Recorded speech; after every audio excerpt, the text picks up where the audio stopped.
Hindi pwedeng palagi siya naka-andar. Yung iba, re-recta yung fan nila para daw hindi mag-overheat. Paano ba gumagana yung ating auxiliary fan motor? Naka-steady yung sasakyan natin at hindi ka pa nag-aircon. Pag pinastart mo yan, hindi ka agad gagana itong ating auxiliary fan motor or yung ating radiator fan motor. Nag-uusapan natin dito, yung normal operation ng fan, wala pang aircon. Kapag pinastart mo, hindi mo na kaagad yan gagana. Kapag na-reach niya na yung specified temperature ng ating makina, dun lang siya gagana. Ilan ba yung specified temperature? Depende sa car manufacturer. So may iba 90 plus, iba 103 degrees.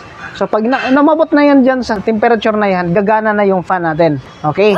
Pag gumana yung fan natin, dandahan naman bababa yung temperature. Yan. So pag na-reach na naman yung pinaka-lowest temperature na nakaset sa ating ECU, magka-cut off naman yung auxiliary fan motor natin. Bakit? Kasi hindi pwedeng palagi siya naka-andar. Kasi hindi makukuha yung optimal temperature ng ating makina. Dapat balance lang siya within that specified temperature. Yung iba, re-recta yung fan nila para daw hindi mag-overheat. Pero masama yung epekto niyan kasi hindi niya kaagad marireach yung optimal temperature ng ating makina na nakapagbigay ka ng magandang power.